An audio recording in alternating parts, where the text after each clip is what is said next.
कसर के माना क्या है? मुसाफिर पर वाजिब है कि नमाज में कसर करे, यानी 4 रकात वाली को 2 पढ़े और 2 रकातें ही पूरी नमाज है। उसके हक़ में 2 रकातें आधी नहीं है, 2 रकातें ही पूरी नमाज है। मसला नंबर 9 है, मगरिब और फजर में कसर नहीं है। मगरिब और फजर पूरी पढ़ेंगे, सिर्फ ज़ोहर असर इशा के फ़र्ज़ में कसर है। अगर मुसाफिर कसर ना करे तो गुनाहगार है। मसला नंबर 11, सुन्नतों में कसर नहीं है, सुन्नतें पूरी पढ़ी जाएंगी। अलबत्ता खौफ है, इसी तरह घबराहट वगैरह है, उस हालत में सुन्नतें छोड़ सकता है, मुआफ़ हैं, लेकिन सुन्नत की कसर नहीं कर सकता। अगर पढ़नी है तो सुन्नतें पूरी पढ़नी है, या कोई ऐसी कैफियत है, खौफ की कैफियत है, गाड़ी निकल जाएगी, टेंशन में है, तो इस सूरत में सुन्नतें छोड़ सकते हैं। मसला नंबर 12, मुसाफिर ने बजाय कसर 4 रकत पढ़ी, तो अगर 2 रकत पर कादा किया तो नमाज हो गई, और अगर 2 रकत पर कादा ना किया तो नमाज बातिल है। 2 रकत पर कादा किया तो नमाज हो जाएगी, लेकिन कादा नहीं करेगा तो नमाज नहीं होगी। मुसाफिर उस वक्त तक मुसाफिर है जब तक अपनी बस्ती में पहुंच ना जाए, या किसी आबादी में पूरे 15 दिन ठहरने की नीयत ना कर ले। 15 दिन ठहरने की नीयत हो, उस सूरत में वो मुसाफिर ना रहा। 15 दिन से अगर ज़्यादा रहना है तो फिर 15 दिन, या उससे ज़्यादा रहना है तो फिर मुसाफिर ना रहा।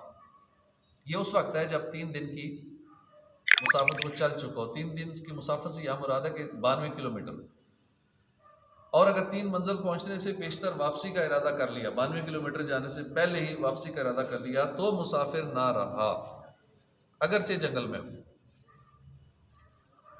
नियत इकामत की शर्तें। नियत इकामत सही होने के लिए 6 शर्तें हैं, यानी जब 6 बातें होंगी तब मुकीम होगा, वरना नहीं होगा। ये 6 शर्तें पाई जाएंगी तो मुकीम होगा, वरना मुकीम नहीं होगा, मुसाफिर ही रहेगा। पहली शर्त है चलना तर्क करे। अगर चलने की हालत में इकामत की नीयत की तो मुकीम नहीं। जहाँ ठहरे वो जगह ठहरने के लायक हो, जंगल या दरिया या गैर आबाद टापू वगैरह, यानी जजीरा, यानी ज़मीन का ऐसा खुश्क हिस्सा जहाँ चारों तरफ समंदर होता है, उसमें इकामत की नीयत की तो मुकीम नहीं हुआ। किसी जंगल में जाके, दरिया में वो कहे जी नहीं मैंने यहाँ इकामत की नीयत कर ली है, तो वो नीयत नहीं मानी जाएगी। 15 दिन ठहरने की नीयत हो, उससे कम ठहरने की नीयत से मुकीम ना होगा। 14 दिन ठहरने की नीयत तो मुसाफिर रहेगा, 15 दिन की नीयत होगी तो मुकीम होगा, 15 दिन या उससे ज़्यादा। नंबर 4, ये नीयत एक ही जगह ठहरने की हो। अगर 2 मौज़ों में, यानी 2 जगहों या 2 मकामात में 15 दिन ठहरने का इरादा हो, मसलन एक में 10 दिन, दूसरे में 5 दिन ठहरने का इरादा है, तो मुकीम ना होगा।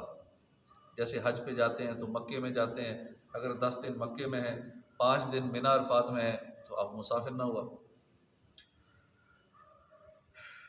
अपना इरादा मुस्तकिल रखता हो, किसी का ताबे ना हो, उसकी हालत उसके इरादे के मुनाफी ना हो, यानी किसी के ताबे, किसी का मुलाजिम है, अब पता नहीं है कि जो साथ आका है, जो सीनियर है, उसकी नीयत पता नहीं क्या हो, तो किसी की ताबे ना हो। मसला नंबर 15, मुसाफिर जा रहा है और अभी शहर या गांव में पहुंचा नहीं है, पहुंचने से पहले ही उसने इकामत की नीयत कर ली तो मुकीम ना हुआ, और पहुंचने के बाद नीयत की तो हो गया।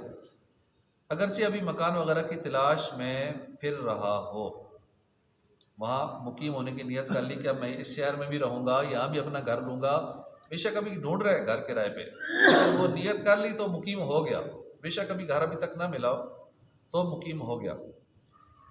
मसला 16, जो शख्स किसी का ताबे हो उसकी नीयत का एतबार नहीं है, बल्कि जिसके ताबे है उसकी नीयत का एतबार है। जैसे शोहर की नीयत का एतबार है, औरत की नीयत का एतबार नहीं है, आका की नीयत का एतबार है, गुलाम की नीयत का नहीं है। इसी तरह फ़ौज का अफसर है उसकी नीयत का एतबार है, सिपाही की नीयत का एतबार नहीं है। अगर मसलन शोहर ने इकामत की नीयत की तो उसकी औरत भी मुकीम है।